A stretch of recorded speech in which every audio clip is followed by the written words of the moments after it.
तो जो आत्माओं का बाप रूहानी बाप है, वो रूहानी बाप ज्योति बिंदु है। उनके शरीर का नाम नहीं है। तो क्या करते हैं? वो रूप धारण करने के लिए सारी दुनिया रूप पर फिदा होती है कि नहीं है? तो शिव बाबा भी सारी दुनिया के लिए माशूक बनकर आता है। तो जो माशूक है सारी दुनिया का, वो सबसे जास्ती रूपवान होगा या कम रूपवान होगा? है सबसे जास्ती रूपवान होकर इस सृष्टि पर प्रत्यक्ष होता है। गुप्त रहता है वो बात अलग, लेकिन जब प्रत्यक्ष होता है तो बोला है जो इन आंखों से देखे उसके मुख से क्या निकले कि वो रूप, वो सारी दुनिया का माशूक इस सृष्टि पर प्रत्यक्ष हो गया। जैसे बच्चा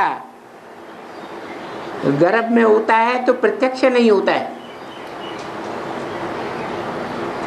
अभी वो बेहद का बाप ज्ञान गर्भ में गुप्त है या प्रत्यक्ष आ गया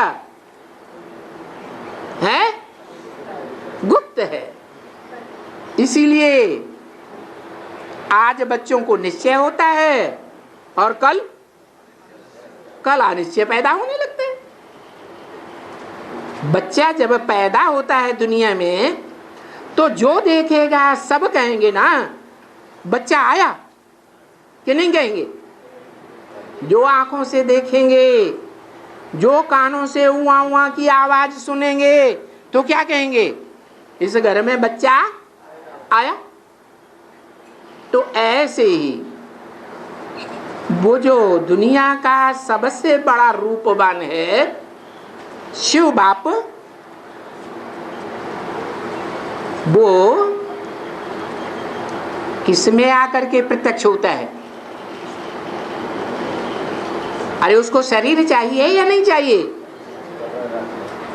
कोई न कोई मुकर्रर रथ है जिस रथ के द्वारा वो संसार में धर्म पिताओं से भी जास्ती रूपवान बन करके प्रत्यक्ष होता है। रूपवान धर्म पिताएं भी होते हैं जब सात्विक स्टेज में डायरेक्ट परम धाम से आते हैं। उनके चित्र, उनके फोटो देख करके कोई भी पहचान सकता है। महात्मा बुद्ध के चेहरे को ध्यान से देखो, क्राइस्ट के चेहरे को ध्यान से देखो, गुरु नानक के चेहरे को ध्यान से देखो। उनकी आंखों से रूहानियत का रूप टपकता है या नहीं?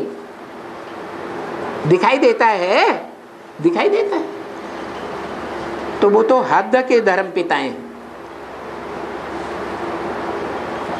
हद की आत्माएं हैं। लेकिन जो परम पिता है वो तो बेहद आत्माओं का बाप है। और बेहद आत्माओं का बाप जब इतना ऊंचा है तो ऊंचते ऊंच में आएगा या नंबरवार किसी नीच में आएगा?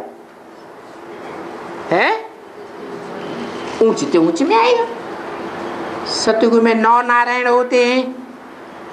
उन 9 नारायणों में सबसे ऊंचे कौन? कोई है? कौन है? संगमयुगी नारायण। तो जो संगमयुगी नारायण नर से नारायण बनता है उसमें वो आकर के प्रत्यक्ष होता है।